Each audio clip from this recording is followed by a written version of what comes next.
How's going guys, welcome to the channel. In this video we are gonna see, what if Naruto was the Zenko of the DC and got harem? Part 1. Huge shout out to Hussbek for this story. If you wants to see awesome fanfiction like this, don't forget to subscribe. Now let's get into the video. On a dark night in the city of Gotham, nothing really changes in this place. Everyone constantly look over their shoulders in fear as crimes in at an all-time rise. Robberies, murder, kidnapping, drive-by, hijacking, gang wars and so much more. The Gotham police were up to their necks in solving such crimes as taking down one results in two more popping out of nowhere. It doesn't make things better with some of the members letting the criminals go scot-free due to bribery and blackmail. However, the criminals may have had precautions against the law enforcers, but what they didn't or rather couldn't set up countermeasures for was a certain man who shares a similar purpose with the police but isn't a part of them whatsoever. This man works in the shadows, ready to pounce at them without them noticing.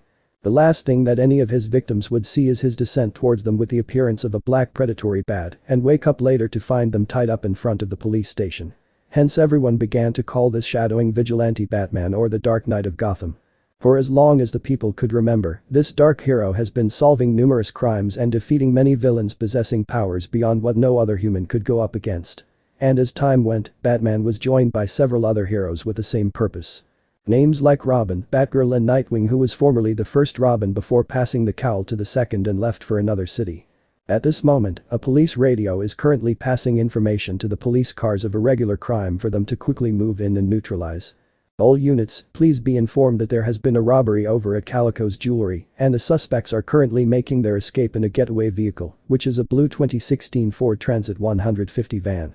One of the policemen picked up the radio and responded to the call. "This is 8 Lincoln 30 to dispatch, we read you loud and clear. We're engaging pursuit of the robbers, over." They drove off in search of the robbers, however what they didn't know was that someone else was tapping into their communications and we're currently seeing him perched on top of a tall tower spire with a wireless headset to his ears. Strange thing was that this person isn't Batman, but he isn't the other members of the Bat family either. This person currently wears a black outfit, a grey flak jacket, a forehead protector with a long black cloth, and black sandals. Over it, he also wore a hooded short-sleeved red coat with a black flame pattern around the hem, and to top it all off is a white porcelain mask, crafted to resemble a fox with long ears and red tribal markings on it. "Looks like it's time to go to work," the mysterious figure muttered to himself before jumping off the tower spire in a swan dive. Upon drawing close to the ground, he stretched out an arm towards a building, then a long golden chain shot out from his palm and pinned to the roof. Then he swung over to land on a nearby rooftop and ran along it to the end before performing a really long jump with a blue aura visible on the soles of his feet and reached the next roof. He vaulted over the vents without losing speed and shot yet another golden chain at a tower spire before rappelling towards it at high speed before shooting over it like a slingshot and descends towards yet another rooftop before landing with a roll and resuming his run. Elsewhere, the aforementioned van turned down an alleyway and stopped before a conspicuous garage. The door opened and several men jumped out wearing black clothing and black ski masks, with smirks visible on their faces as they carried bags of jewelry from the van. "This has to be one of our best scores ever," said one of the robbers. "You said it, man, and we made our getaway fast enough before the police could trace us," said another. "And best of all, neither Batman nor his lackeys would be able to find us by the time we're long gone," said a third. They were about to approach the garage when several knives struck the ground. They are black diamond-shaped daggers with handles wrapped in bandages and small rings attached to the end of them. The robbers immediately took out guns and rifles in alert as they looked around in search of the interloper. Suddenly they heard someone whistle at them from above and quickly looked up to see a man in a weird outfit standing on the roof, looking down at them. "That man and his lackeys should be the least of your worries when making getaways," said the man. "Who the hell are you?" one of the robbers yelled. "Oh, my name is none of your illegal business," he replied. "Like we care, since you're gonna die, shoot him." All of the gang aimed their firearms at him and attacked. The man was riddled with bullets before plummeting to the ground and landing with a crash. The robbers laughed out loud upon seeing him dead. "Ha ha ha ha. That guy's practically a greenhorn, should have never taken the stupid superhero business," said one of them.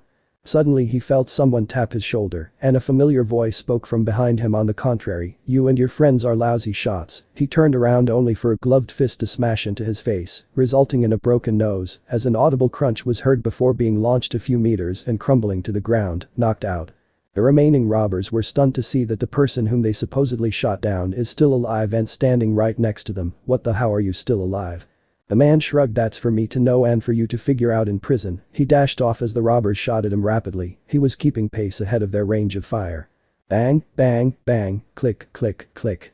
He smirked upon hearing that sound before making his way towards them. One of the robbers launched a straight punch, but he caught it in his palm before retaliating with a strong button hook, causing the robber to vomit and collapse to the ground. The masked man heard footsteps from behind and performed a backflip over his attacker before stomping on the head to drive him hard to the ground, knocking. His ears picked up the sound of a gun being reloaded and quickly reached into his pouch and flung a knife at his target. Arg. The last robber cried out in pain as the knife stabbed his hand, forcing him to drop his rifle. Next thing he knew was that a golden chain wrapped around his waist and pulled him towards the masked figure who had a fist reared back in waiting. Going up. The man lashed out with a devastating uppercut to launch the robber a couple feet into the air, with the chain still attached coming down.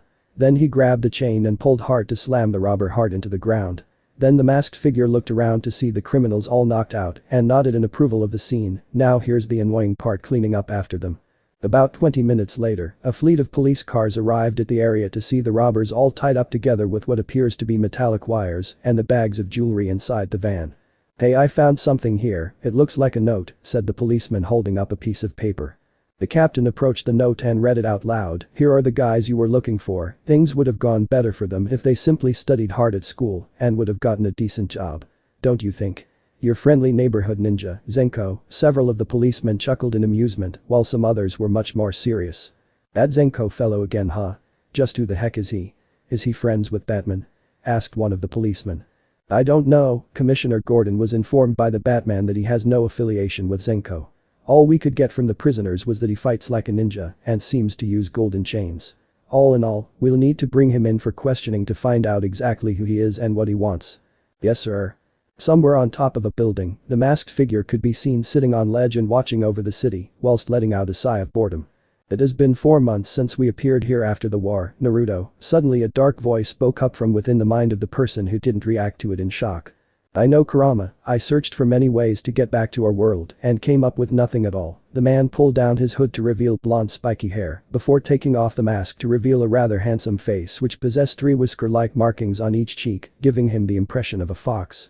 "We were right at the climax of the war against Madara before Kagaya entered the fray. Sasuke and I had it tough, but then we were able to place the seal that the Rakuto Sennin gave to us. But what we didn't take into account was the reaction afterwards. The sudden ejection of my brethren's chakra had caused some sort reaction with your father's Hirishin kunai, which somehow warped us into this world.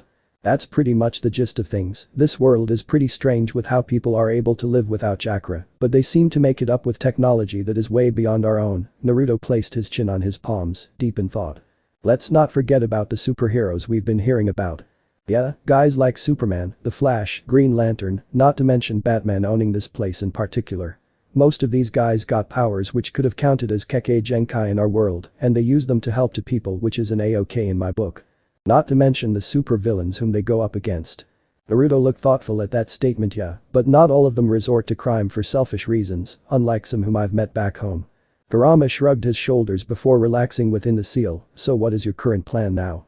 "Well, I'll need to do some more training with the scrolls that Ka-san and Tu-san left behind for me to inherit and master, not to mention mastering the 4 fangs of the dragon too. I've been hearing their call for a while, but I was putting them off until now. I've picked the perfect to train Japan." Kurama simply deadpanned at this. "Your main reason is because of the ramen there?" Details. Let's get a move on." Naruto put on his mask and hood before leaping off the building towards his temporary hideout to pack some of his stuff before making his way to the airport to sneak into a plane for a quick flight to his chosen destination. Meanwhile, somewhere near the sea is a rather classy mansion situated close to the edge of a cliff. This building happens to belong to Gotham's renowned billionaire and owner of the Wayne Corps, Bruce Wayne. The place might seem to be the ideal place for a man like him, but there's more to this man than meets the eye. We venture into the manor and through a hidden passageway which leads us into a cave with bats flying around and numerous varieties of technology ranging from automobiles to jet planes. In the center of the cave are computers with many monitors and someone sits before them. The man wears a 2-piece gray bodysuit with a bat-shaped emblem sewn on the chest region. A black cowl with long pointed earpieces covers his head and half of the face, with only the mouth and chin exposed. The cowl is attached to a black scalloped cape that hangs down below the knees, long black gloves with 3 pointed accoutrements on each of the forearms, yellow square belt with multiple pouches, and black boots reaching up to the knees. This man is none other than Batman, the guardian of Gotham. The man is currently focused on a particular monitor which is currently displaying a news channel for the recent events. On the news today, there was a robbery over at the Calico's jewelry and the criminals, the Gotham police later found them detained with a note written by this mysterious vigilante, who goes by the name Zenko, which according to the Japanese means good fox. Just who is this man and what is his reason for such actions? Could he be affiliated to Batman and his partners? Said the newscaster. That man turned off the monitor and looked to be rather deep in thought until he heard footsteps from behind and looked to see an elderly man with grey hair and wearing a butler's outfit. "This Zenko fellow is quite the mystery, wouldn't you say, Master Bruce?" said the butler. That man took of his cowl with his eyes still on the screen. "Maybe so, Alfred, but his battle style is what irks me. His usage of shuriken, kunai, golden chain and stealth all links to the capabilities of a ninja. Sounds just like you." True, but majority of ninjas come from many clans with different ideals, so we don't know of his purpose here in Gotham or if he doing all this as a form of a ruse. I need to find this man to make sure that he isn't a threat in disguise. Well, it looks to me that this fellow seems to respond instantly to any distress calls from the Gotham police and moves ahead of them to absolve it and leave before their arrival, said Alfred. I figured as much, which is why the next time we'll be waiting for him and finally get to the bottom of things. It was a busy night for Batman alongside his partners in Gotham City, and he was feeling quite annoyed about something, and it definitely has nothing to do with the recent crimes tonight, nor the past nights either, as he perched on the roof of a tall building after helping the police arrest a group of drug dealers. He heard someone land next to him and turned to see one of his partners. A black-haired teen wearing a black eye mask, a costume that has a red torso with a yellow R on his right pectoral and pants, yellow stitching and utility belt, black boots, short sleeves and gloves, and a cape that is black on the outside and yellow on the inside. Did you get any clues, Robin? Asked Batman. Not even a hint. I'm telling you, it's like this Zenko fellow just disappeared from the grid, said Robin. That's certainly strange. In past events, Zenko often appeared during criminal activities and leaves after detaining the criminals. What could have changed his pattern and stopped resolving the crimes? Robin looked at Batman curiously, but what's the big deal about this Zenko guy? From what I'm seeing, he's rather a guy helping us out by taking down bad guys. Maybe so. Zenko has the training and mannerisms of a ninja. One of the greatest tools of a ninja is deception, something we need to find out if he is using just that and where exactly he came from to figure which clan he originates, Batman explained. So wild card in other words, said Robin. Well, wild card or no, you guys won't be able to find him, a feminine voice spoke up for Batman and Robin to turn towards the voice. The voice belonged to a girl with long auburn hair, wearing a black bodysuit with a cowl similar to Batman's, yellow gloves, boots and belt, with a bat emblem on her chest being yellow. Her short cape is black on the outside and yellow on the inside. What do you mean by that, Batgirl? Asked Robin confusedly.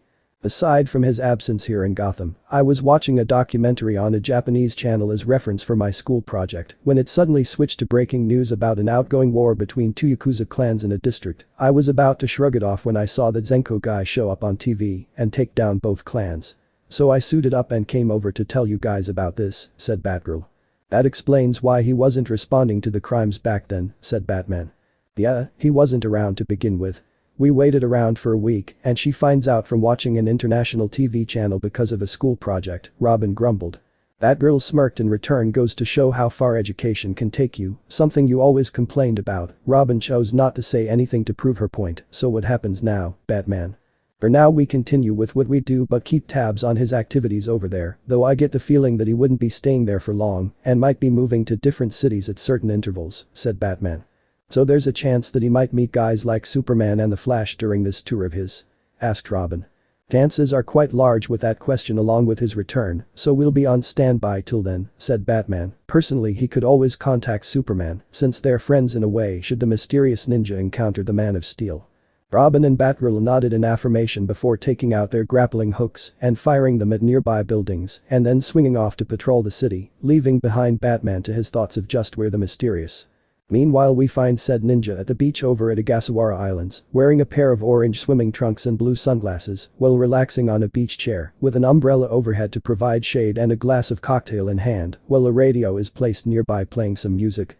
Ooh yeah, I can tell you that one doesn't get a chance to relax like this back at home, said Naruto before taking a sip from his drink. He heard a scoff and pushed up his glasses to glance to the side and look at who scoffed.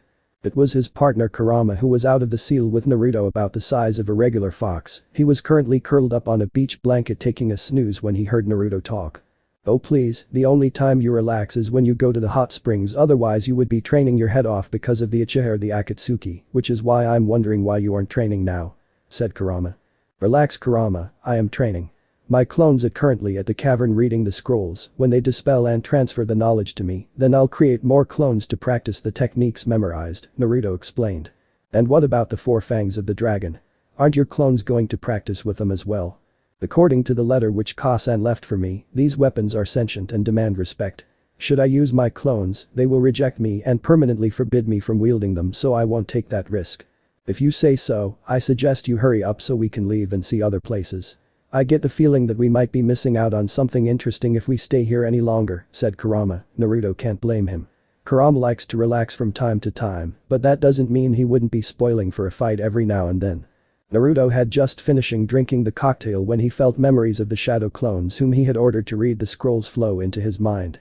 So he reached under the beach chair and pulled out a scroll which he unrolled and channeled chakra into one of the seals to release his black and orange tracksuit and ninja sandals. Kurama popped an eye open to see his partner dressing and figured what was going on. "Finally going to train?" asked Kurama. "Yup, so no need to wait up for me. I might take a while." Naruto walked off towards the area marked for his training out of prying eyes. He had arrived at the nearby clearing in the forest where he saw the last of the shadow clones waiting with two scrolls in hand. The clone handed over the scroll and nodded before disappearing in a puff of smoke.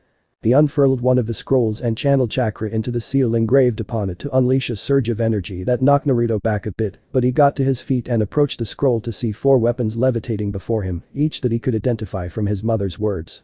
First was Inazuma, the three-section staff embroidered with the designs of an dragon wrapped around each of the sticks. It was said to be able to command lightning from the heavens. Next is a pair of sickles tied together by a short chain, which shows that it could be wielded like an nunchaku, with its name being Banrai, fabled to crush mountains with its thunder. Levitating next to them is a spear with two side blades pointing down like an upside-down crescent, going by the name Byako, a hungry ghost who calls the cleaving wind. The fourth to last one is Gunshin, an okatana which has an intricately designed blade and purple sword grip, with a small blade jutting out from the bottom of the handle. This weapons had been said to command the flame of the Dragon King. "These are the four fangs of the dragon. I can sense their powerful aura all the way from here." Naruto recalled the brief history of these weapons from his mother's chakra avatar within the seal back then. She said that these weapons originated from a mystical heath of eternal flames, called the Spirit Forge, which was said to grant mystical weapons to whomever is worthy, but inflicts inexplicable pain to those being otherwise. Knowing that they possess a certain level of sentience, Naruto stepped forward and proclaimed, "I am Naruto Uzumaki Namikaze, son of Minato Namikaze and Kushina Uzumaki. I am a member of the royal family of the Uzumaki clan. I stand before you today with a request to be your wielder like my ancestors in the past. I swear to you that I shall not wield you as nothing more than a tool, but as a partner in the battlefield." The four fangs glowed faintly, then they floated towards Naruto, swirling around him slowly, almost as if carefully examining him for any signs of deception, which can't help but make him feel a bit nervous. After what feels like a minute, the weapons levitated in front of him, then Banrai floated up to Naruto, as if beckoning him to hold it.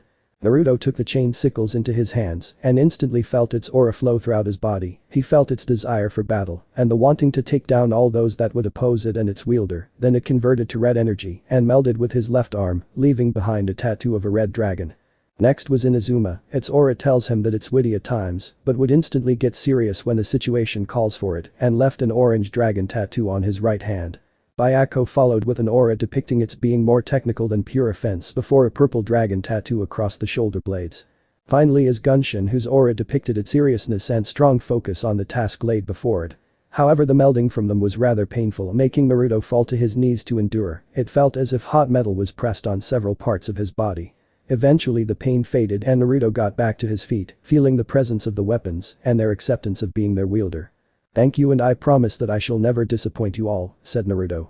Then the orange dragon tattoo glowed brightly before it faded to reveal Naruto holding the three-section staff in hand. He felt memories of what appears to be his ancestors wielding Inazuma in battle flowing into his mind. Naruto formed a shadow clone who took out a pair of kunai while he held both ends of the staff in a triangular formation. Clone charged forward and started to slash. Naruto used the ends to parry the incoming strikes, then let go of one hand to swipe with the staff like a whip for the clone to duck under it and counter with a low sweep kick. Naruto jumped into the air and descended with a vertical lash, with the clone raising both kunai, however it ended up blocking the middle length, and the other end whacked it in the back, leaving itself open for Naruto to pull back and grab the end, before thrusting both into the clone's chest, dispelling it in a puff of smoke. Naruto was mildly surprised with the capabilities despite the short spar, and resolved to learn more of the katas along with the other weapons. A month later, Naruto had reached a high level of proficiency in wielding the fangs. Thanks to the times he had sparred with Tenten and her weapons back at Konoha, and his fights with swordsmen on during missions out of the village. Though using Banrai required more practice due to having never met anyone wielding a weapon like it before, but he eventually got the hang of it without worry of cutting himself. However, it didn't mean that he slacked off on his ninja training either. He made use of his shadow clones to practice jutsus from the scroll in hand, and even does it alongside them to stay in shape and not be lazy like his old friend Shikamaru. However, it during the end of the month that he found something rather interesting. Naruto and Kurama, who hid away 8 of his 9 tails to ride on the former's shoulders, had long since left the Ogasawara Islands and were taking a tour through Japan, all the while detaining criminals. Right at this moment, they were currently at Uchiha while viewing a large cave with some of the tourists from an observation point. It had been told in the legends of the Japanese religion Shinto that the sun goddess Amaterasu hid herself inside in grief after her brother Susanoo, the storm god, went on a rampage, leaving Japan in complete darkness for a long time until the gods conspired to lure her out of the cave by throwing a party which piqued her curiosity enough to come out. Never thought that this world would also know about the Shinto too, thought Naruto. The old man once told the Biju that some dimensions tend to share similar aspects, and this happens to be one of them, said Kurama. Naruto walked away back to the bus station. That's true, anyway, where our next destination would be. How about this place Akihabara? I hear they sell some pretty cool stuff, so it won't hurt to check it out. He suddenly heard something akin to a chick cheeping. Feeling curious, Naruto strayed off the path and followed the sound as he took note that the cheeping became faster and felt a motion of panic, causing him to move quickly till he stopped at a tall tree and looked up to see a large bird attacking the source of the cheeping, much to his anger. Naruto took out a shuriken from a seal on his wrist which he then threw to purposely miss, but was enough to scare the attacker away. Then he quickly climbed up to the top and saw a chick with red feathers. It was very hurt. Damn, I can't believe that bird to do something like this. I'm not picking up any scent of its parent, best use my chakra to heal it, said Kurama. The chick saw the stranger and fox and started to panic when the human reached out to grab it and tried to escape, but the injuries were too much for that intention to work. The human scooped it up in his hands as it closed its eyes in fear when suddenly a warm sensation came over it and the pain went away. The chick opened its eyes to see a golden flame covering its body before fading away and that the human was smiling. There, all better now. Let's put you back and watch out for that crazy bird, okay? Said Naruto. He placed the red chick back on the branch, but no sooner he did than the bird hopped back into his hand, much to his confusion. I'm done healing you, so just wait here for your parents, okay? He put the bird back and again it jumped into his hands, this time hopping onto his spiky hair and settled itself there comfortably. What's going on here? Apparently this chick sees you as its parent, said Kurama. What? But it doesn't make sense, especially since it hatched long ago, Naruto protested. Actually, in a way it does, due to there being no scent of the supposed parent and you protected it from that bird and healed it. So the chick imprinted itself upon you. Naruto wanted to say more but couldn't, just felt that this was going too fast, so it stuck with me, huh? Yup, so what are you going to name it? I got nothing, let's talk about this later, okay? Got a lot on my mind. Naruto climbed back down to the ground and walked away. It's getting kinda hot, must be the heat of the sun. Weeks later, Naruto was swinging with his chakra chains in his Zenko gear as he was on the move in Tokyo in the nighttime. He was currently in search of any crimes to deal with before packing up and leaving Japan for his next destination.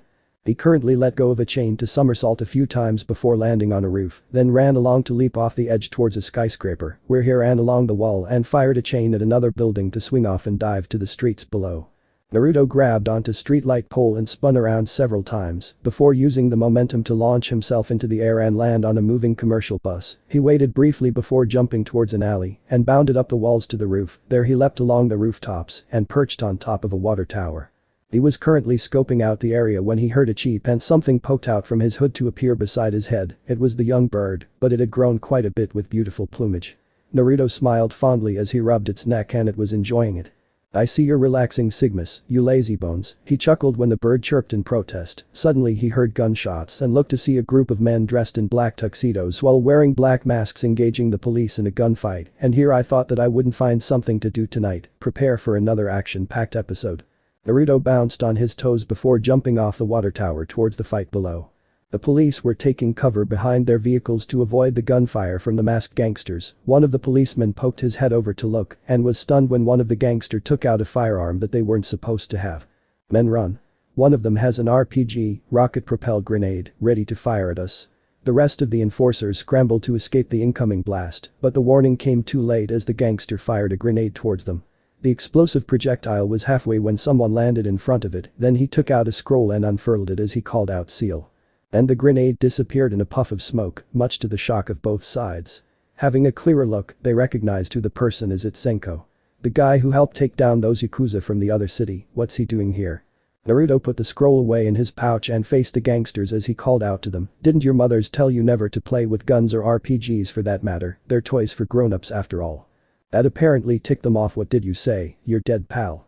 They all aimed their guns at him ready to fire. Naruto simply smirked and the red dragon tattoo glowed before Banrai appeared in his hands and he took a combat stance. Let's go, Banrai.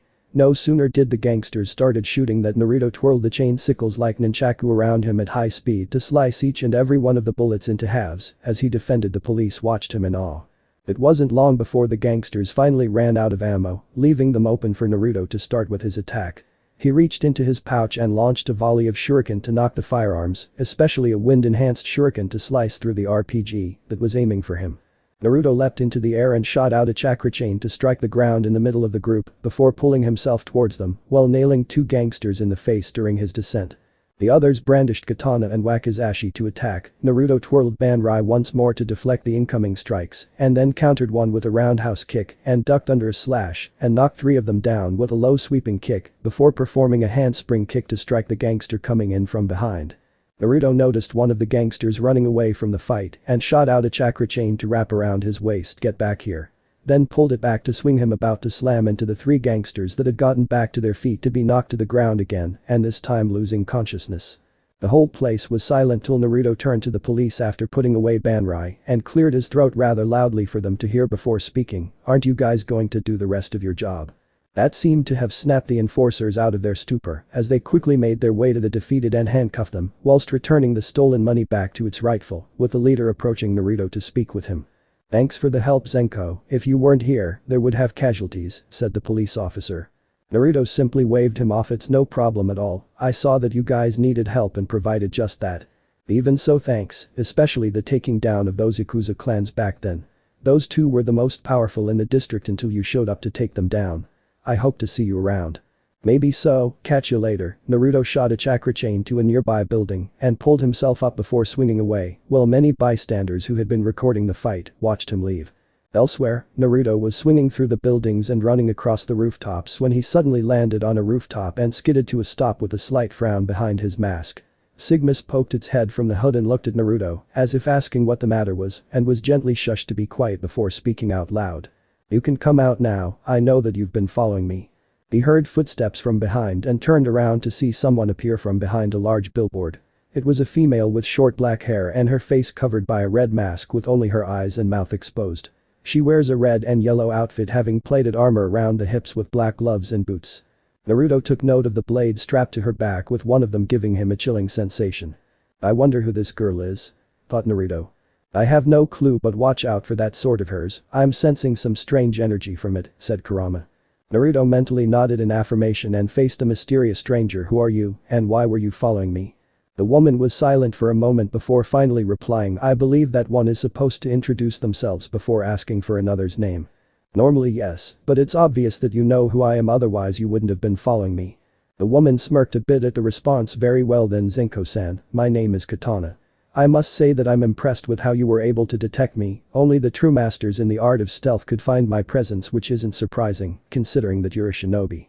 Merely standing from this distance, I can feel great power from you. Naruto was mildly surprised at her ability to sense his chakra, but responded nonetheless, since he doesn't sense any negativity from her. Thanks for the compliment. I can also tell that you're pretty strong yourself with how you hold yourself. But is there another reason why you came looking for me? You're right, I was looking for you to ask that. Despite undergoing training as a ninja, why do you use your skills to help others to be a hero? Normally a shinobi is to be loyal to his clan, so why? Naruto was silent for a moment from her question. Why does he help others, especially since this isn't his world and should be focusing more on going back home? However, these thoughts were banished no sooner they appeared as past experiences reminded him of how far he came from the day of his birth to now. He turned towards Katana and responded to her question. Ever since I was a kid, I wanted to become the strongest so that I would be acknowledged by everyone in my village. But that changed a bit when I started meeting people with differing ideals and learned a lot from them and in turn taught others. I learned never to abandon my comrades no matter what, that true strength comes from your desire to protect the people close to you. I don't do this just to be a hero, but because I want to help others when they need it. Which is why I'll never give up, never run away or go back on my word. For it's my ninja way. Katana was taken aback by, she could tell from the sound of his voice that the ninja was young, and yet such conviction is very rare to be seen. Which was why she asked this next question. If so, then why are you all the way out here instead of being in your village? Katana noticed the ninja let out a sigh of depression before he responded. Due to certain circumstances, I ended up being displaced from my village with no way of returning. But I'm still searching for a way back, but in the meantime I decided to help the citizens in any way I can till then, said Naruto. I see, then Katana thought where would his village be that he couldn't return to so easily. I'd best get going, this is my last night here in Japan, said Naruto. Katana was rather surprised you're leaving, why were you even here? Last I heard you operated mostly in Gotham. I came here to train a bit as well as get some R&R while helping out here and there. Now that I'm well rested and gotten some training in, it's time for me to get a move on, said Naruto. Where will you be going? Asked Katana. Naruto wagged a finger and spoke with a voice laced with amusement. Now, I can't go telling you just like that. After all, a ninja is very particular about information you know. Katana smiled as well. So will I see you again? Now that I can tell you, I'll eventually come back here. All you need to do is keep an ear out on the news to find out where I am. Till then, I'll catch you later. Naruto reached for his mask and lowered it enough to expose his blue eyes, which seemed to sparkle with light, and winked to Katana before putting it back on, then taking a running leap off the rooftop while shooting out a chakra chain and swinging away with Katana watching him leave. He's an interesting one, most ninjas kill their emotions to avoid complications in their missions. But he wears his emotions on his sleeves. I look forward to meeting him again and maybe engage in a spar, said Katana with a smile. Several hours later, a plane had taken off from the airport and was en route to its marked destination. Inside the cargo hold, Naruto was currently reclining on some wooden boxes whilst snacking on some potato chips, and Sigmus was pecking at some too. Due to technically not existing, he plans to forge some records for himself to get around more easily, since Gotham would leave behind a paper trail if he did that with someone like Batman capable of tracing him, which is why where he's going might make things a little easier for him to forge some. Naruto took out a magazine from nearby and opened it up to read. One of the titles on the cover was written Metropolis. Ladies and gentlemen, we are now arriving at the Metropolis, so please remain in your seats with seatbelts on until the plane lands and comes to a complete stop. Thank you for flying with us and do have a nice day, said the air hostess, who was currently speaking out to the passengers on board the metro airline as it flies towards its marked destination. A couple of minutes later, the plane landed on the runway and taxied over to the terminal. There the passengers disboarded the aircraft while the workers proceeded to move the luggage, unaware of a blur zipping past them and into the terminal where it moved into the washroom then into one of the stalls. The blur revealed to be Naruto, who had snuck into the aircraft back at Japan with his pet bird Sigmus, which was tucked into his hood. That was a long flight, now to change into something so I can blend into the crowd for now. Naruto took out a scroll and unfurled it to unseal some casual clothes, which consists of a brown jacket over a white t-shirt with brown trousers and black boots. Then he used a hinge to change his spiky blonde hair to smooth crimson hair, and Sigmus tucked itself into his collar. He calmly walked out of the washroom and left through the arrivals hall.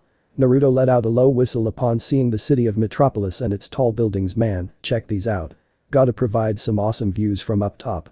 That's nice and all kid, but remember why we came here instead of going straight back to Gotham, said Kurama.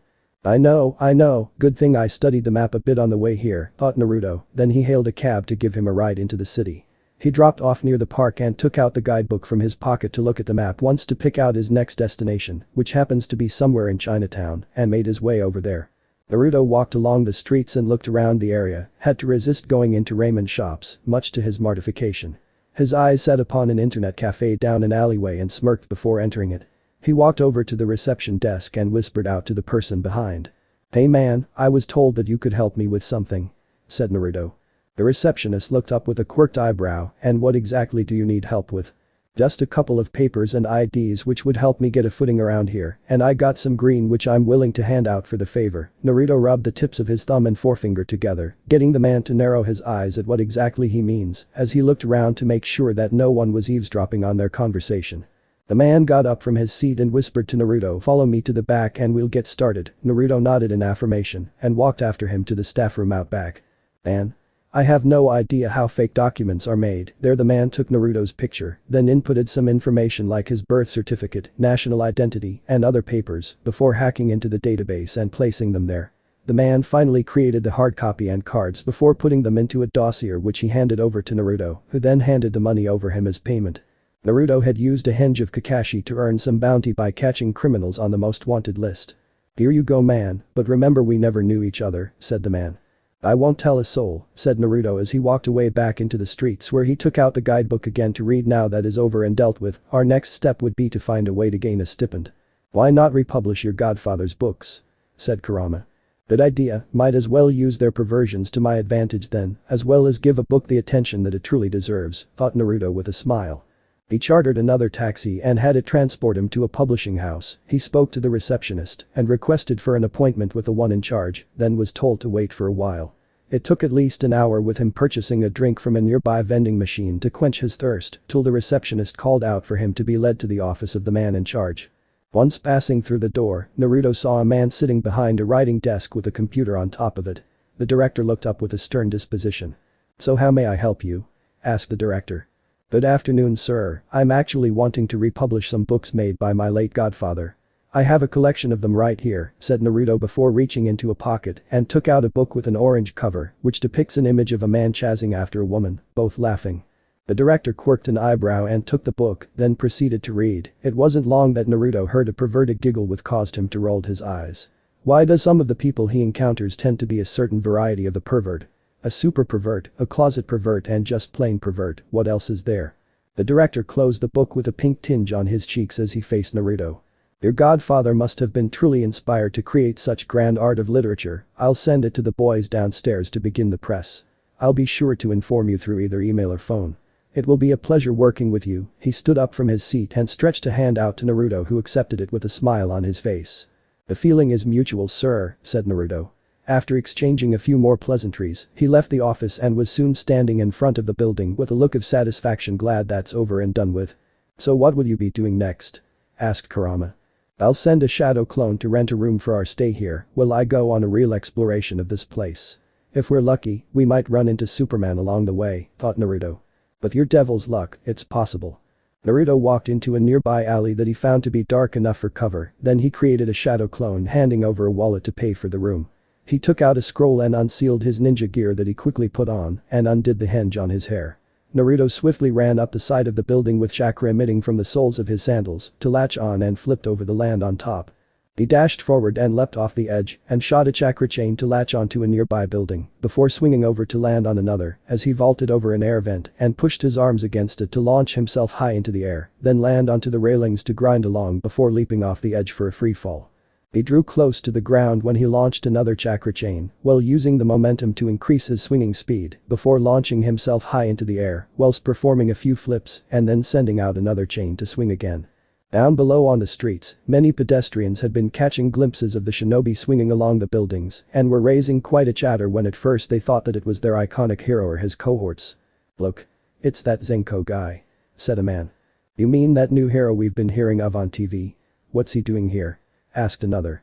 "I heard that he was in Gotham, then in Japan stopping a gang war. He must be traveling through the countries. Think he'll run into Superman? Who knows?" Elsewhere, Naruto was running along the side of a skyscraper when he jumped off to land on top of a building with a tuck and roll, then using the momentum to leap high to grab onto a vertical pole and spin around a few times before letting go to launch himself into the air. He was in mid-air when he caught of something in the air and it smelt like smoke followed by the sounds of sirens. Naruto landed on a rooftop and traced the scent and sounds to a building which was on fire and the fire department were on the scene, attempting to put out the flames before going in to rescue the victims inside. "Time to lend them a hand or 100 in my terms," said Naruto, then he jumped off the edge and fired a chain to swing low a couple times before landing on the streets where the spectators stared at him wide-eyed for his presence. Naruto turned towards one of the firemen and spoke to them. I'm here to help you guys out with the fire outbreak, but I might have to borrow your water though. Naruto crossed the middle and index finger of each hand to create a group of shadow clones who quickly positioned themselves to the water hoses and fire hydrant nearby before proceeding to weave through a long set of hand signs water style. Marine battle formation jutsu. Large volumes of water burst from the hydrant and water hose to form multiple large spiraling streams of water as they shot towards the flames to put them out. Thanks for the help Zenko, but there are people still in there, said one of the firemen. Got it, I'm going in there to get them out. Naruto ran into the building before anything else could be said. Once inside, he created several more shadow clones as they took off in multiple directions and avoiding the debris falling from above. Naruto was traversing through the burning building when his sensor ability picked out two traces of negative just a few doors ahead of him. He ran forwards and kicked down the door to find a black-haired woman and her daughter cowering in a corner. The woman looked up to see Naruto and called out to him, please help us. Don't worry, I'm gonna get you two out of here. Naruto was approaching them when he heard a hissing sound from his left and turned to see a gas cylinder leaking. He rushed towards the woman and her daughter and covered them with his cloak whilst preparing to activate his chakra mode when Sigmas flew out of his hood. Sigmas, what are you doing? Get back here. However, he was too late as the cylinder ignited into flames and he covered them while bracing for the flames, but he didn't feel any heat envelop them but heard a melodious cry and then looked back only to be stunned. Before him and hovering in the air is a large bird engulfed in flames. The tips of its wings are red and the plumage has flame-like patterns. The long feathers under the wings are rainbow-colored.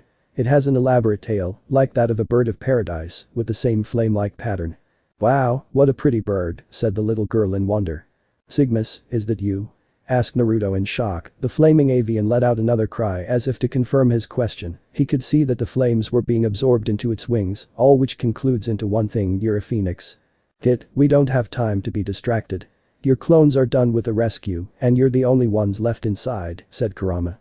Oh right, Naruto created a shadow clone to pick up the girl while he carried the women, then both jumped through the window and were running down the side of the building as the remaining clones had completely extinguished the remainder of the flames. Naruto looked around for Sigmas when he heard a cheep from his hood and looked to see that it was back to its smaller form and sleeping.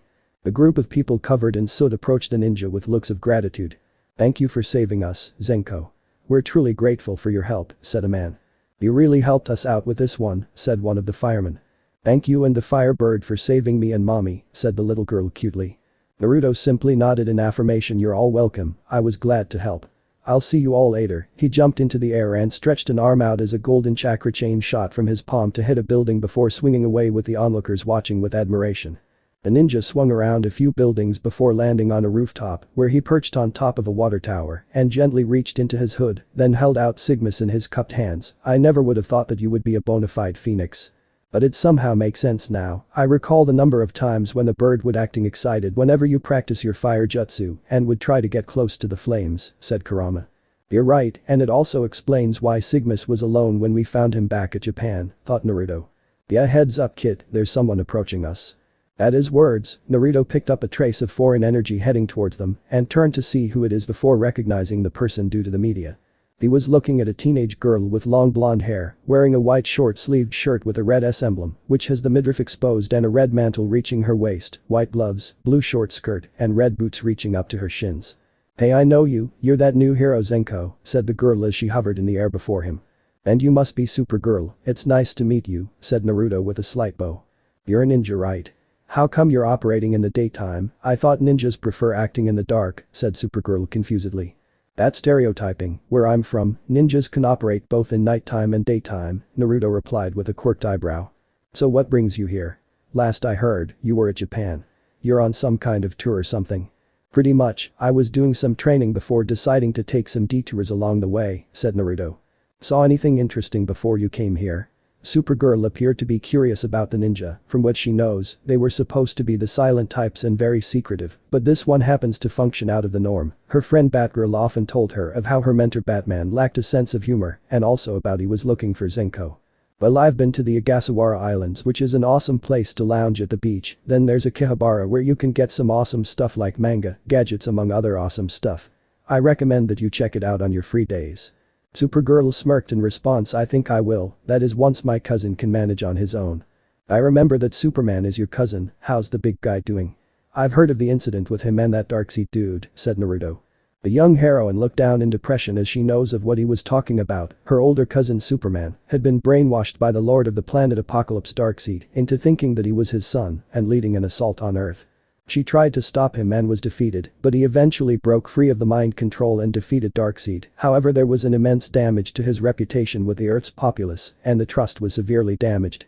Superman didn't reveal much, but she knew that he had been overworking himself to regain the people's trust again.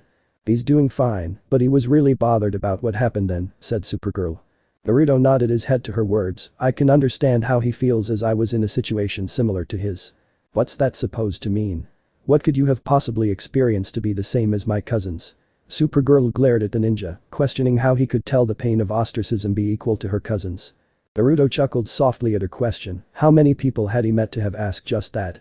"On the night of my birth, something terrible happened in my village, and since then they hated me because I reminded them of what happened back then. To them, I wasn't one of their own kind, but a monster who took away their loved ones and treated me as such. But instead of responding to their hatred with my own, I rather chose to seek their acknowledgement by becoming the leader of the village, but that changed to wanting to protect them."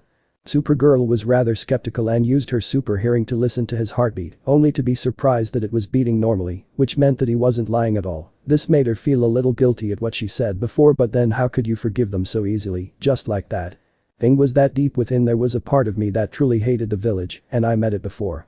At first I fought against it, but later on made peace with it, with the assurance that I still trust the village as they are important to me, and gave me the confidence to live up to their eventual trust. So when I heard of what happened with Superman, I knew that he would be in the same situation, but I believed that he would eventually regain there through his hard work and offer my support to him." Wanting to know more about the ninja, Supergirl used her X-ray vision, and a tinge of pink appeared on her cheeks when she saw the spiky blonde hair and the whisker marks on his cheeks, not to mention his cerulean blue eyes. She was about to say something else when she heard something, and it seems like Zenko sensed the same thing as he turned to the same direction sharply. "I'm sensing a large surge of electrical energy from here," said Naruto. Supergirl's eyes widened in realization of what he was implying. "If it was who she think it is, I think I know exactly who it is." She flew off before Naruto could say anything. "Hey, wait up.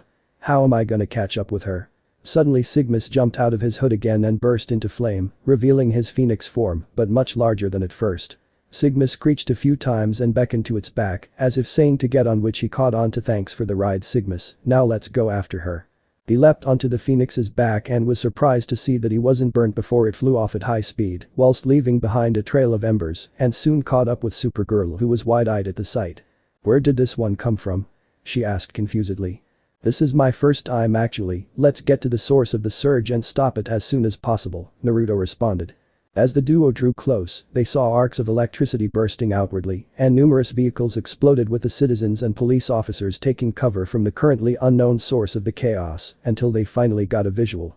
Apparently it was a girl with ghostly white skin and blue hair which stood on end. She wears a black leotard with a lightning bolt down the front and black boots as electricity emitting from her body.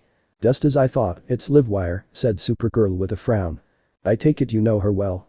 asked Naruto as he jumped from Sigmas's back to land on the street next to Supergirl. "Well, a friend of mine and I went up against her, Poison Ivy and Harley Quinn, and were able to take them down.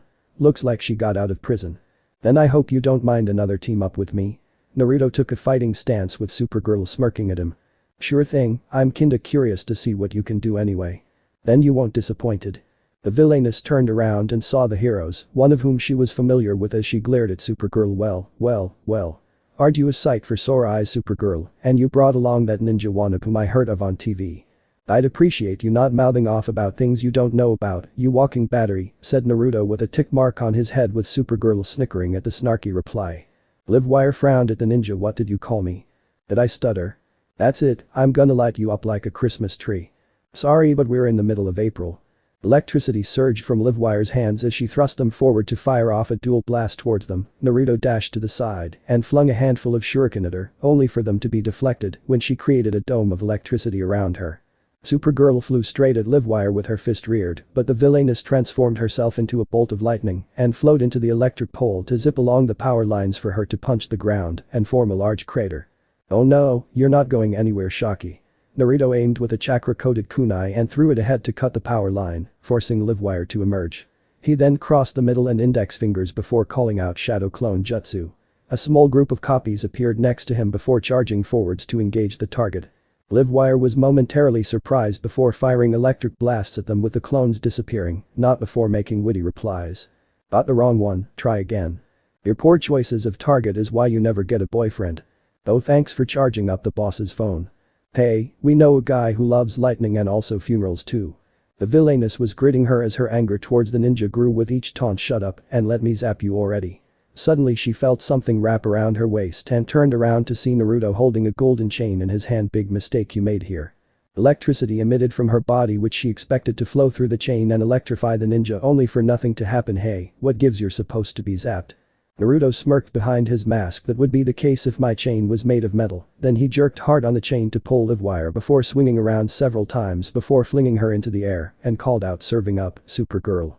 Overhead, said heroine came diving in and lashed out with a powerful punch to send Livewire careening to the ground and slamming into a car. How do you like that, Sparky? Said Supergirl with a grin. Livewire got out from the busted car and glared at the heroic duo with anger. I'm far from done, Blondie. She ran over to an electric pole and grabbed onto it as electric currents surged and were absorbed into her body. Naruto saw what was going on before unfolding a windmill shuriken and throwing it to cut off the connection to the electricity.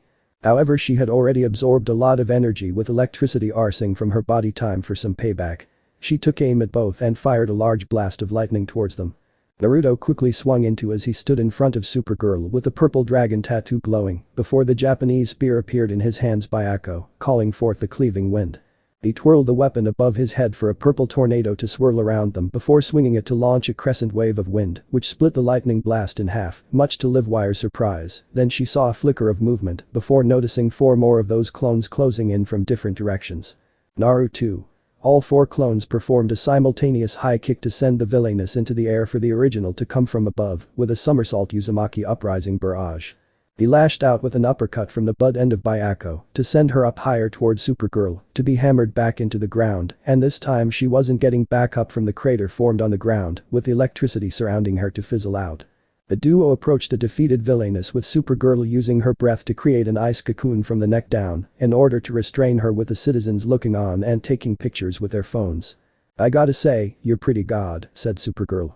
And you pack one hell of a punch, reminds me of 2 women who can dish 'em out just as well, Naruto replied whilst thinking of his teammate Sakura and mother figure Tsunade. Thanks for the compliment, so what happens now? I'll be heading back to rest for a while before moving back to Gotham. It's been a long day for me. Supergirl looked a bit disappointed at hearing that. Oh, so I guess I'll see you later then, huh? Yeah, but I'll be passing through here from time to time, so don't think that you'll be seeing the last of me, said Naruto with a wink, though he got confused when she turned away. What he didn't know was that she was using her X-ray vision to look through his mask and saw him wink at her. He heard a screech and saw Sigma swapping towards him, then he somersaulted in midair to land on the Phoenix's back, and together they flew away before the media could approach him. He really has a cute face, but it feels like I'm forgetting about something. Guess it's not that much of a big deal, thought Supergirl before flying away to patrol the rest of the city for any signs of trouble. 2 days later, Naruto was back in Gotham City after taking a train from Metropolis and was currently swinging through the city, with Sigmas flying next to him in its smaller phoenix form in the middle of the night. He had taken down a certain thug whom he had extracted information of where his leader is situated at. According to the lackey, his boss's base of operations should be right around here. He landed on the roof of a warehouse as he overlooked a harbor before him.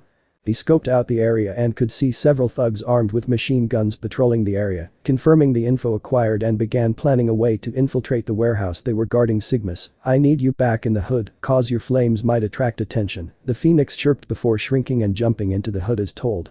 He took a running leap from the roof and landed on the ground before quickly dashing for some cover behind several stacks of wooden crates, then slightly poked his head out to see a thug walking by, then shot out a chakra chain to wrap around his target before sharply pulling him over and dealing a haymaker punch to knock him unconscious before restraining with ninja wire. He climbed up to the rooftop of the warehouse and created several shadow clones to take out the rest of the sentries. He approached the skylight and saw more thugs with some operating forklifts to move crates full of weapons before taking note of one standing in the center and supervising them. He is a man with short black hair, only that half of his face and hair is hideously scarred. He wears a suit with one half white and the other black, with the same going for his tie, and also he was constantly flipping a coin. So that's Two-Face, Naruto murmured. He certainly has half a face which only a mother would love, said Kurama. Naruto rolled his eyes at the fox's pun. He quietly opened the window and crept inside as he moved along the rafters overhead before listening to the conversation below. Hurry it up, boys. We need to get these weapon caches to the ship for some serious payday from the dealers soon to arrive," said Two-Face. "You got it, boss," one of the thugs replied as he drove a forklift. Naruto's eyes narrowed upon hearing this and created a shadow clone before having it disappear to inform his clones outside of what is happening. He took out a single shuriken and flung it puncture one of the forklift's tires, much to the driver's confusion. He got down to check on the tire and saw something sticking out, then pulled it out to see what appears to be some sort of metallic star. The thug was about to speak up when he got blindsided with 2 feet to the face and was out for the count. The sudden noise caught everyone's attention as they turned towards the newcomer and immediately recognized who it is. "Oh snap, it's Zenko," said one of the thugs. "But I thought he was in Metropolis," said another. Two-Face then spoke up like it matters, "Kill him and let's resume our business." The thugs armed themselves with firearms and took aim at the ninja. "Sorry, but not only am I not going to die, but I'll be shutting down your operation." Naruto sharply threw a handful of shuriken to disarm of them before taking evasive action from the gunfire as he vaulted over stacks of wooden crates and ran along conveyor belts and proceeded to weave through a set of hand signs wind style. Great wind blast. He thrust his palms forward to produce a large blast of non-lethal wind to send most of the thugs flying into walls and craters, knocking them out. "Arg, just shoot him already," Two-Face yelled in anger. "We're trying, boss, but we can't seem to keep a beat on him," said a thug right before a chakra chain wrapped around the arm holding the gun and was swung around to slam into one of his cohorts. Naruto would have smirked, but he had to leap high into the air to avoid gunfire from behind and threw 2 kunai to disarm his attackers before descending towards them with a double punch to knock them out. He turned around to face an annoyed Two-Face flipping a coin. "Now it's just you and me, buddy." "True, then in that case let's play a game of chance," said Two-Face. Naruto quirked an eyebrow at that game. "Of course, if I win then you let me go, but if you win then I'll come in silently." Two-Face knew that he couldn't beat Zenko head on and so resorted to another option, which is to gamble his way out. Naruto thought deeply about this before giving his answer. "Sure, I agree to your terms." Two-Face smirked at this and flipped the coin high into the air before catching it and slapping on the back of his other hand. "Alright, call it, heads or tails?" "Tails." Two-Face opened his palm and his eyes widened at what the coin was revealing to him. Naruto took note of the criminal's silence and spoke up for him to hear. "I guess I win, huh?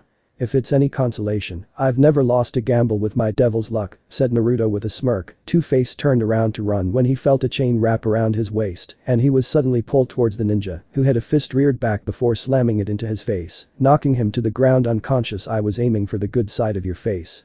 Even though you're all bad." Good one," said Kurama. "Thanks." After tying up Two-Face and the other thugs in ninja wire, Naruto and his shadow clones waited until the weapons dealers arrived and they pounced on them as well, before making an anonymous call to the Gotham police on his phone. He waited until hearing the sounds of sirens before taking his leave and was swinging away from the harbor back into the city. He leapt from one building to another when he skidded to a stop on top of an apartment and Sigmas perched on his shoulder before calling out. "You can come out now, I know that you've been following me for a while now," said Naruto. A black silhouette appeared from the shadows and stepped into the moonlight as the ninja turned around to see that it was none other than the Dark Knight of Gotham. "I never thought that I would meet you, Batman." "And I was searching for you, Zenko," said Batman stoically. "For what reason?" asked Naruto confusedly. "To inquire of your purpose here in Gotham." "What is that supposed to mean?" "I've been helping out with the police wherever I go, whether it is here in Gotham or any other city which I've been to." Naruto was getting a little annoyed at the question. "I am well aware of your participation in stopping the gang war at Japan and the recent assistance to Supergirl against Livewire with most skills similar to that of a ninja," said Batman. "From the way he speaks and how he operates, this human must have had interactions with shinobi in the past," said Kurama with Naruto nodding in agreement. "So what it is that you want with me?" asked Naruto. "To make sure that you're not a potential threat in disguise, so I'll have you come with me to learn of who you are and your ninja clan," said Batman. Naruto frowned at this. "I can't let you do that. You of all people know how one's background is to be kept secret to protect oneself as a shinobi. Besides, my clan is almost non-existent, you wouldn't be able to find them anyway. One is to judge by actions, not always by background, so you'll just have to keep observing me like you did earlier." Batman's eyes narrowed behind the mask. He had positioned himself far from the harbor to observe the ninja, and he never would have thought that he'd still be detected. He was unaware that Naruto always leaves shadow clones around to keep an eye out for surrounding areas, and one of them had located Batman, then dispersed to inform him. He saw Naruto walking away, then reached into his utility belt and threw a pair of bola at the shinobi as it wrapped around its target. However, the ninja was engulfed in white smoke before dissipating to reveal a wooden log which has a note attached to it. Batman cautiously approached the note and read off it. You really need to work on your trust issues and quit being a brooding emo. The Dark Knight's eye twitched in annoyance from what he read, however seeing this only adds more to the skill list which he has so far observed from the shinobi. Somewhere else on top of a clock tower, Naruto was currently standing on one of the tower spires with Sigmas tucked in behind his hood. He was smiling mischievously at the note that he left behind, his playful ways are still with him. I gotta say, he's one shrewd person. Don't you think, Kurama? Thought Naruto. You're telling me he has about as much emotion as a frozen fish. Even the damn uchiha has about just as much expressions, said Kurama. Well, he really needs to learn how to trust others if he could gain partners. Anyways, let's patrol for one more crime, then call it a night. Naruto jumped from the spire to the ground below before shooting out a chakra chain and swing away as he jumps across buildings in search of the next crime to help the Gotham police resolve. It was another night in Gotham City. Naruto could be found inside a Chinese restaurant called the White Koi, well dressed in civilian clothing. He was currently eating a bowl of chicken fried rice and mango pudding for dessert, whilst conspicuously slipping several grains of rice into the breast pocket of his trench coat for Sigmas to pop out and eat some of them. They were enjoying their meal when they heard the sounds of sirens, and several squad cars zoomed by the window of the restaurant, much to their confusion. Naruto quietly took out his headset and tapped into the police frequency to find out what's going on. That the police would require trained squads. All units report to the harbor, Killer Croc is on a rampage. Lethal force is required to subdue the suspect. The blonde quirked an eyebrow at that, but he placed his money on the table to pay for the food before leaving the restaurant. He quickly walked into a nearby alleyway, then used a smoke bomb to serve as cover, while quickly changing into his battle gear. Naruto ran up the side of the building to the top with Sigmas in its phoenix form following after him. He leapt off the roof and onto Sigmas, who had increased its size. We need to get to the harbor and fast, said Naruto. Sigmas screeched in response before taking off at high speed while leaving behind a trail of fire. It didn't take them long before they arrived at the harbor, where they saw many parts of the harbor destroyed, wrecked vehicles were on fire, and the members of the squad were taking cover from the source of the destruction. He is a hulky male with green scaly skin and sharp teeth, similar to that of a crocodile with clawed hands and feet which are bare. He also a pair of tattered trousers with a worn brown belt to hold it up. As of now, the mutant lifted a forklift, then flung it at where the enforcers were taking cover. Suddenly a golden chain appeared to wrap around the airborne vehicle and jerked it to the side, altering its original trajectory to miss the enforcers. There was a loud screech as a flaming bird swooped to the ground and someone jumped off its back to land before the mutant. So you must be that new hero whom I've heard of, Zenko, said the mutant. And I've heard of you, Killer Croc. You kinda remind me of another guy, except he's themed after a shark, said Naruto. So you think you have what it takes to defeat me? Killer Croc taunted the ninja. Naruto cracked his knuckles, then took a fighting stance. Only one way to find out, don't you think so too? Killer Croc let out a bestial roar and charged at Naruto and swiped at him with his claws. Naruto ducked under the swipe, then backflipped to evade the follow-up.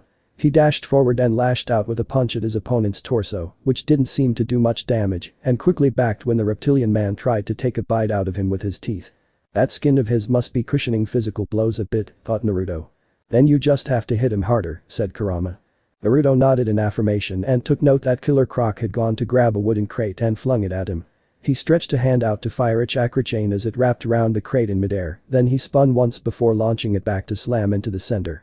Growling in anger, Killer Croc grabbed an anchor with a long chain attached which he twirled overhead, then swung it at his enemy.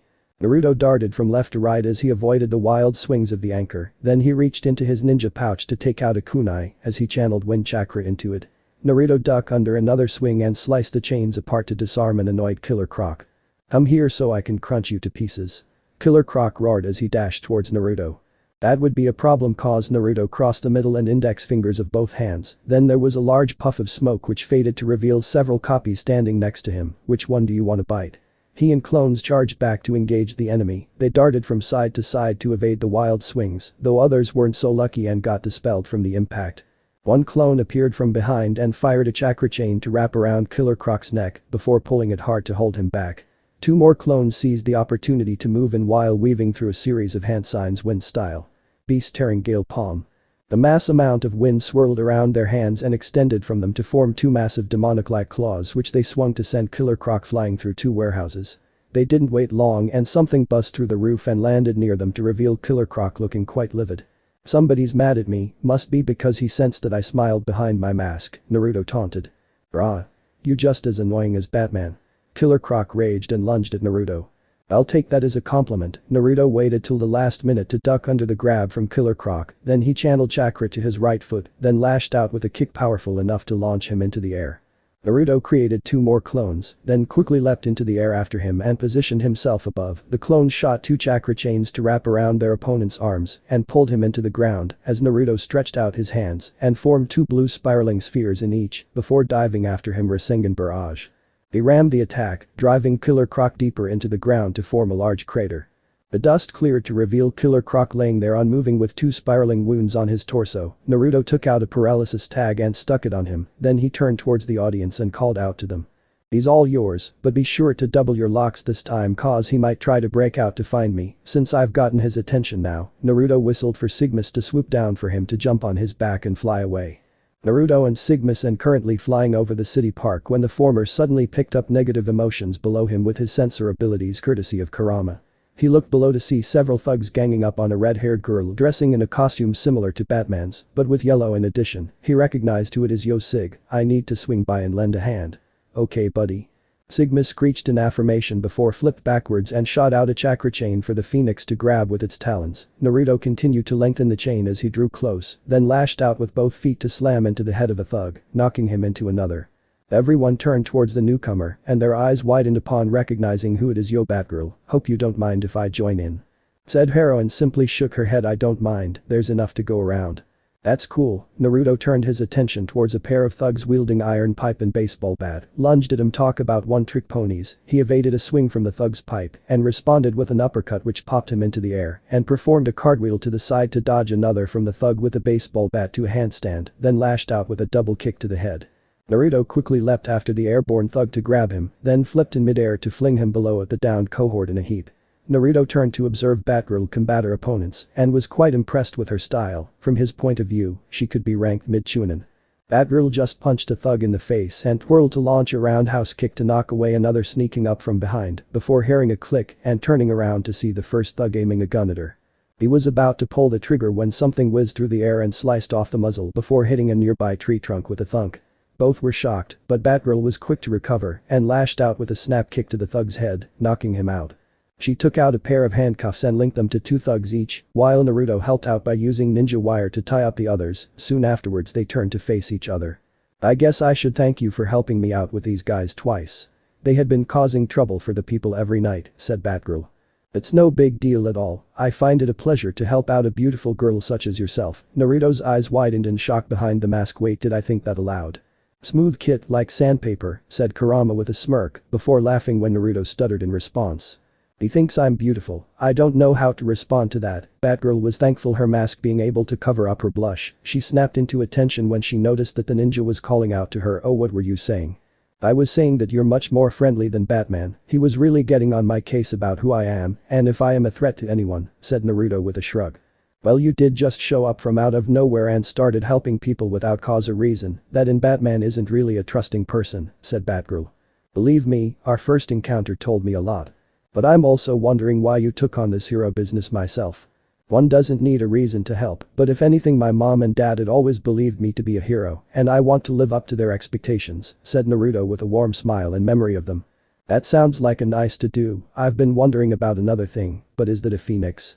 Batgirl glanced at the flaming bird perched on the ninja's shoulder and was surprised that the trench coat wasn't burned from the flames. You're right about that, Sigmas was found during my training over at Japan. My buddy displayed his powers during a fire outbreak at Metropolis, said Naruto with said bird flapping its wings and chirping happily. Well, I better get going. Alright, you fraught Killer Croc. Batgirl was stupefied at what he just said. Naruto simply shrugged. Yeah, he was giving the cops some trouble, so I stepped in to help them out. That plus helping you detain these boneheads who thought school was boring to them. Batgirl giggled at the last comment. Supergirl was right about you, you're different from the others. Naruto tilted his head. You know Supergirl? Yeah, we teamed up some time ago to take on Livewire, Poison Ivy and Harley Quinn. Oh, I know the former. Wanted to ask her whether she charges up car batteries for some small change. Hahaha. I would pay to see the look on her face when you ask her that. Then I'll put it on my to-do list then. I'll see you later. Sigmas flew off of Naruto's shoulders and increased in size before he jumped on and rode away with Batgirl watching on. Kara's right about him, too bad she got to see his face underneath that mask. I would like to see for myself if those whisker marks she was talking about were real, thought Batgirl. Elsewhere, Naruto and Sigmas had arrived at their situated hideout where the blonde took off his gear and went to take a shower after having reconnected the waterline. He went to bed with Sigmas, reverting to its chick form and cuddling up to him. Bidding both the young avian and Biju goodnight, Naruto fell to a peaceful sleep while dreaming of Konoha and his friends. Suddenly, his dream changed to him viewing green-skinned humanoids beings attacked by unknown creatures, and there was chaos and destruction from his point of view. Naruto shoot up from his bed, panting with his heart beating quickly and sweat flowing down his forehead, while Sigmas was startled from being woken and chirped in worry. Huff huff, what the heck was up with that dream? Did you see it too, Kurama? Asked Naruto. But I did, and it doesn't originate from any of your memories, it came from an outside source, said Kurama. You mean someone sent that dream into my head? But for what? From our perspective, it looked like the white beings were attacking the green beings' home and laying siege on them. It must be some sort of warning for us. You mean that someone is trying to warn us that those white guys are coming to this planet? In that case, I don't think I'm the only one getting these dreams then. It's possible that Superman may have also received it as well, given that he's one of the strongest heroes here, said Kurama.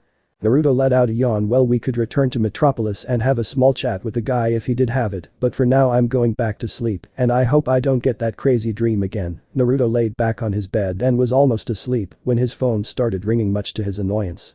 He picked up the phone and scrolled to see that it was an email, then read the contents before finally going to sleep, not before mumbling something about having something else to do when at Metropolis. The next day, we find Naruto riding on Sigmas as they flew through the skyscrapers of Metropolis. Naruto was currently scrolling through the messages he had received since he woke up in the morning. He looked over to see that they were drawing close to the publishing and had Sigmas dive into an alleyway where he changed into casual clothing before making his way to the building and went inside it. He walked up to the door of the director's office and knocked on it a few times before he heard a voice to enter, to which he complied and saw the person in question signing several documents on his desk. The director perked up and smiled upon seeing Naruto enter. Ah, Mr. Naruto, just the man I was waiting for. Yes sir, I saw your email last night and took the morning train to get here, Naruto replied.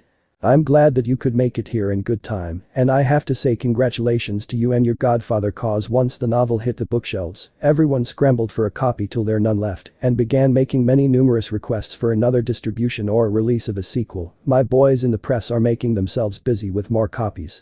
The director reached into the cabinet below his desk and took out a white envelope which he held out to Naruto. Here's your first paycheck, try not to spend it all in one place. Thanks very much, said Naruto with a smile while receiving the envelope, then opened it to read the amount written on the check and let out a low mental whistle at what he saw. Goes to show the large number of closet perverts in this place, said Kurama. Naruto ignored him and paid attention to the director as he spoke. My boys in the press are making themselves busy with more copies to keep up with the reader's demand. I also intend to introduce the next installment after some time, said the director. Okay sir, just let me know when it is needed, then I'll be sure to provide the next one for publishing, said Naruto. Like I said before, it will be a pleasure working with you. The director stood from his seat with a hand extended. Same here, Naruto took the hand in his and shook it with a smile. Then he left the building and was currently swinging through the city with Sigmas flying next to him. Now that we're done with that, we should go looking for Superman and have a chat with him about this supposed warning. He swung to the top of a skyscraper and went into a cross-legged position in order to draw on natural chakra to achieve sage mode. The issue is that due to the area being heavily industrialized, there was a serious lack of nature, which in turn means the time taken to absorb natural energy will increase, while it would be the opposite if he were to be in an area with a large majority of nature. It took Naruto about 5 minutes until he was able to activate Sage Mode, then started to scope around for Superman's energy signature, and so far he wasn't locating it. Better move around a little to find him. He jumped off the building and took to swinging through the city. After hours of waiting and searching the entire city until nighttime, Naruto came to an annoying conclusion: Superman wasn't in the city, and he has been unintentionally stood up. A ninja sat at the edge of a building, eating a cup of ramen while grumbling something about people not being where they're supposed to be at the time, among other things. Even Sigmas was annoyed about its master having his time being wasted as well. I came all this way aside from getting paid to have a talk with Superman about something important, only to wait for this guy to show up from who knows where, Naruto ranted as he finished what's left of the ramen for him to casually toss the empty cup over the edge of the building to fall into the open trash can below. Might as well go and get a room in a ho-ha. He was about to deactivate his Sage Mode when he picked up a rather familiar energy signature west of his position. I wonder what he's doing here, especially out of his territory, said Kurama. Only one way to find out, Sigmas, I need a ride. He leapt onto Sigmus's back and directed it towards where the signature was located as they took off. The duo flew past the city outskirts and over a large pine forest until they came upon a single building with a giant satellite dish surrounded by a mesh fence with a signboard which Naruto read it to be Wayne Tech. Metropolis Substation. Naruto noticed that several people were on top of the satellite dish. He saw a trio of scientists were facing off against Batman whom he tracked and someone else was with him. He's a black-haired man wearing a blue bodysuit with a red and yellow emblem of an S on the chest, a long red cap and red boots. Naruto immediately recognized him to be Metropolis's Man of Steel, Superman. There's the guy I was looking for this whole time, but there's something up with those scientists, they don't feel human at all, thought Naruto.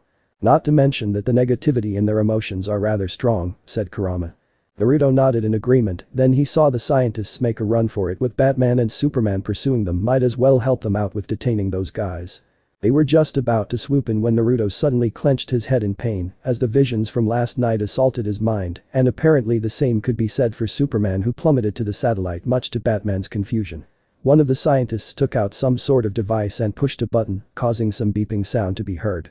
Batman quickly went to pick up Superman and jumped off whilst using his grapple gun to swing away right as the substation began to explode.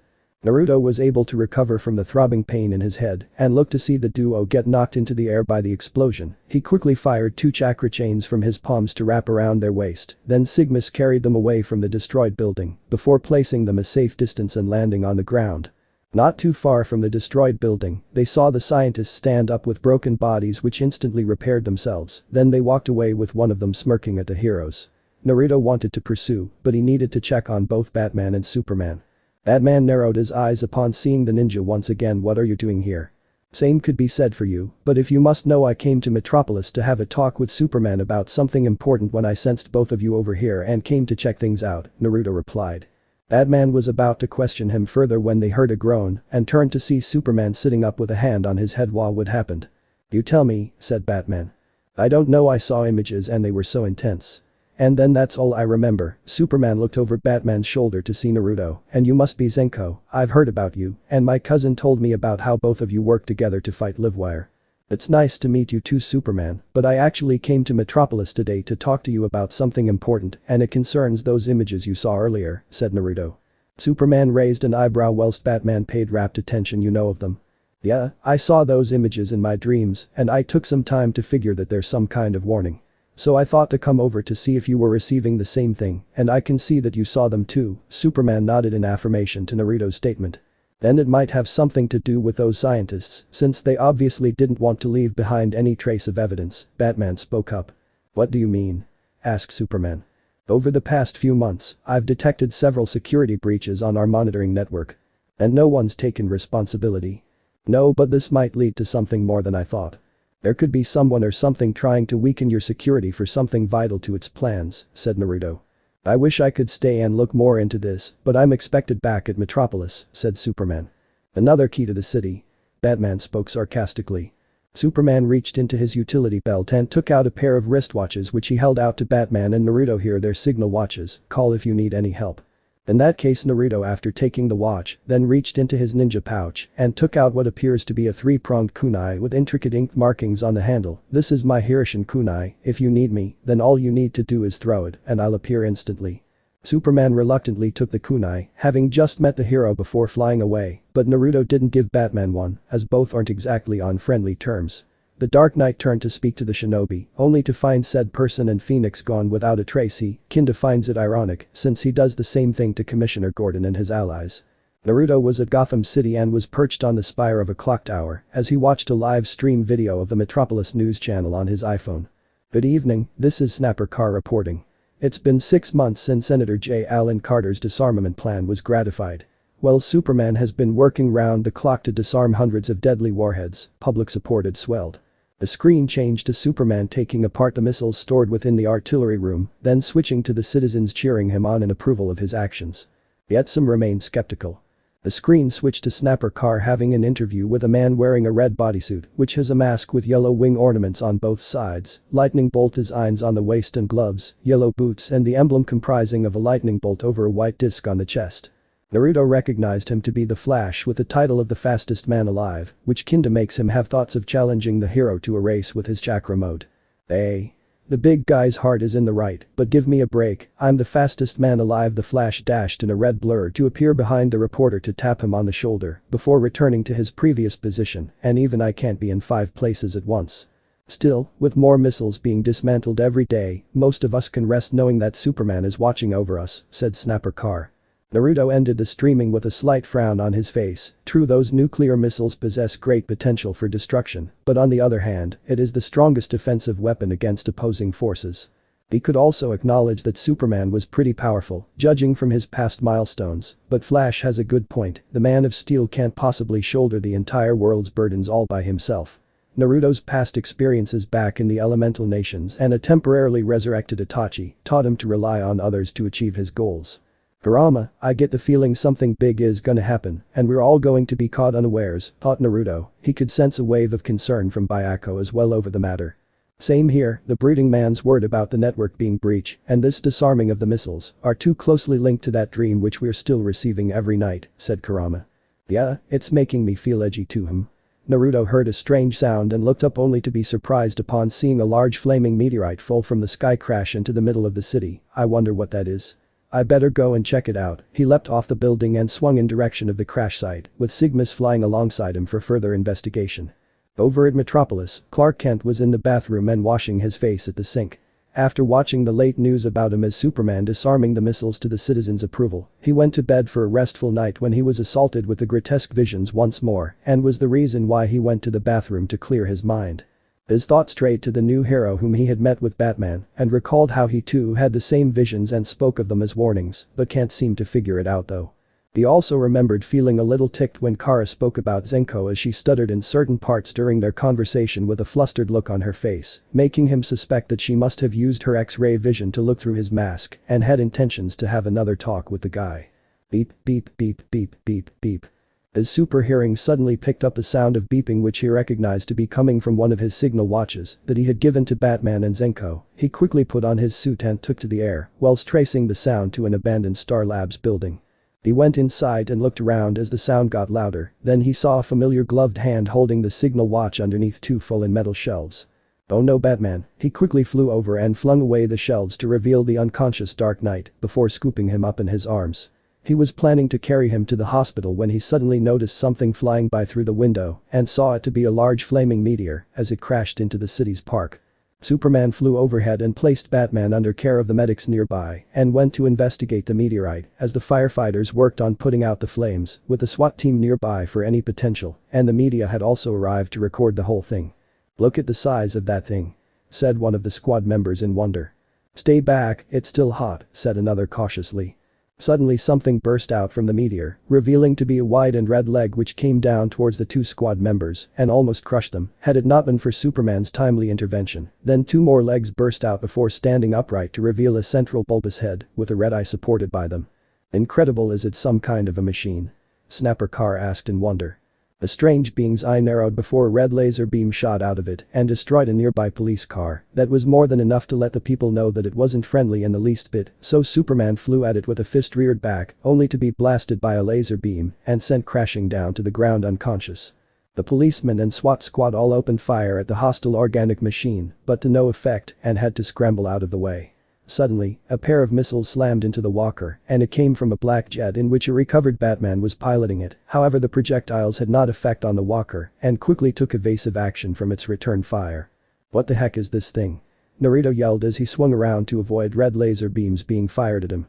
When he had arrived at where the meteorite had crashed with the fire department and police already on the scene when it burst from inside to reveal something out of a sci-fi movie and it started firing laser beams all over the place and destroying buildings with the police's firearms not even able to dent it, so Naruto swung into action to help out. Some things remain the same no matter where we go, Kurama mused out loud. What do you mean? Thought Naruto as Sigmas performed a barrel roll to evade a laser beam aimed at them. Just recalling the number of times that Konoha was invaded and you had to defend it every time, and now you're doing it here. I see your point, but less reminiscing and more attacking. Naruto ducked under another laser beam and called out, circle around it Sigmas, I'm going to make it kiss the ground. The phoenix screeched in affirmation, then performed a nosedive with increasing speed as it flew in low, while starting from left to right to avoid incoming fire. Naruto shot a chakra chain to wrap around one of the legs and proceeded to fly around it several times for the legs to close in together, which caused the walker to lose its balance and fall to the ground. Overhead, Naruto leapt off Sigmus's back as the purple dragon tattoo glowed and the spear appeared in his hand, pierced through with the ever-sharp winds. Ayako. He reared the spear back as purple wind swirled at the tip before hurling it at the prone walker to pierce through its eye, then flying back into his hand. Well, that takes care of it. Naruto, I'm sensing more of these things making their way here from the atmosphere, said Kurama. More of them? Hang on, you don't think that? Naruto trailed off, not wanting to finish his thought. I'm afraid so, they must have been waiting for this very moment when the planet is vulnerable. Damn it, this must be what the visions were warning us about. I'll need to regroup with Superman and hopefully push these guys back. Till then I'll have my shadow clones help evacuate the citizens to safety. Naruto crossed the middle and index fingers of each hand to create a mass number of duplicates as they saluted the original before moving in different directions to carry out their assigned mission. Naruto homed in on the Hirshin kunai given to Superman and disappeared in a yellow flash, then he appeared in the middle of a street littered with debris and wreckage of vehicles. He looked up to see Superman fly straight at an alien walker near the bridge and punched it consecutively into the side, then he punched through the eye and was tearing it open when the walker blasted him away into the side of a building, with debris falling on top of him. Batman flew overhead in his batplane to fire another pair of missiles at the walker, but to no effect still. Better get in there and help them out. Naruto dashed towards the alien walker, while quickly weaving through a set of hand signs rapidly water style. Water dragon bullet. He got to the edge of the seaway and leapt high into the air right as a mass column of water shot up and took on the shape of a dragon before landing on its head. The water construct let out a roar and rushed at its target as the walker fired it to be destroyed, but Naruto had jumped off as the blue dragon tattoo on his back glowed before the okatana materialized in his hands, which he unsheathed with a blade coated in blue flames gunshin, deflagrate with the flames of the Dragon King. Naruto raised the katana above his head and brought it down to cleave the alien walker cleanly into two, then Sigmus flew underneath to carry him away. He then heard a cracking sound and turned to see a similar meteorite breaking open for two more alien walkers to appear out of it and started firing at the city like the first one. Man, these things keep on coming, and I even want to think about the other countries currently under attack by them, but this is no time for complaining. Naruto got ready to attack once more when his mind was once again assailed from the visions. Oh come on, not now. Soon they stopped and he shook his head in order to clear his thoughts. But what he saw next surprised him. Superman was actually flying away from the battle. Where is he going? Don't look now, but Batman has gone after him, said Kurama. Yes, we're following after them too. Naruto created another mass number of clones to help out with the evacuation and defense of the citizens in Metropolis before commanding Sigmus to fly after the heroic duo. On an island unknown to all except for the inhabitants, two women dressed in white one-piece garments sat on horses as they stood at the beach and staring into the horizon. These omens don't bode well, mother. Mankind may be facing its darkest hour, said the black-haired woman with worry. Then mankind would have to face it alone, said the blonde-haired woman stoically. How can you say that? Whatever happens beyond these shores is not our concern. The blonde steered her horse back to their home. Here the gods will protect us. The black-haired woman felt unsure. I hope you're right. Back with Naruto, he and Batman tracked Superman down to a snowy mountainous area where there is a military base built into a mountainside. They also saw tipped-over trucks and jeeps and disabled tanks. They landed on the ground and took note of the hole in the wall which they passed through. The duo walked down the hall when Batman took note of a slightly ajar door and approached to open it, only to be stunned upon seeing a large cluster of what appears to be pods with half-naked people imprisoned inside of them. What the heck happened to them? Asked Naruto in worry. I found the original trio of the scientists we saw before inside pods with the abandoned Star Labs warehouse. I suspect that these invaders were on Earth before this invasion occurred and were responsible for the recent events, said Batman. We need to find Superman and see why he came here. We'll free the prisoners once the place is truly safe. Batman nodded in affirmation to the ninja's suggestion. They then heard the sound of loud banging against metal and traced the sound to see Superman punching away at a huge metal door. Batman flung a batarang to hit the wall next to him to catch his attention. Hold it, Superman. Destroying government property isn't your style. What's going on? Asked Batman. See for yourself. Superman pulled the steel door out and tossed it aside. They walked through a room laden with computers, which seemed to monitor the health of something. Then Superman broke through another door for them to see something rather familiar to Naruto. It was a green humanoid alien, which was currently shackled up with machinery. It's one of those aliens from the visions, thought Naruto. He must have been the one to send them, said Kurama. What is it? Asked Batman. Mankind's only hope, Superman replied, then he pushed up twin levers to deactivate the shackles and catch the alien when he almost fell. He has been trying to reach me and possibly Zenko telepathically, but that stasis field interfered. When his message finally broke through, I came to rescue him. What's he doing here? It must have something to do with the invasion, said Naruto, then the alien looked up to them. You're indeed correct about it. Naruto and Batman were taken by surprise upon hearing the voice of a male in their minds. I came to warn you, but I was captured and imprisoned here, they wouldn't listen. Big surprise, Batman spoke sarcastically. I sense you do not trust me, perhaps this will help. The alien then transformed into a more human-shaped form, while wearing a blue cape with a high collar, which has two red straps crossing his chest in an X formation, blue tights with a red belt and yellow buckle, and blue boots. I am John Johns. The alien held his hand out in greeting, but Batman didn't budge. Naruto was the one to take his hand and shake. It's nice to meet you. Batman isn't exactly a trusting kind of guy. Tried to interrogate me the first time we met, ignoring the stare at the back of his head. Well, Superman had to agree to the ninja's statement. The trio were making their way out of the base with Superman intending to have them go and meet with the Joint Chiefs to plan a defense against the invaders when they were suddenly flashed with bright lights and they saw the military army with their firearms aimed at them. Stop right there, Superman, you're trespassing in a restricted area.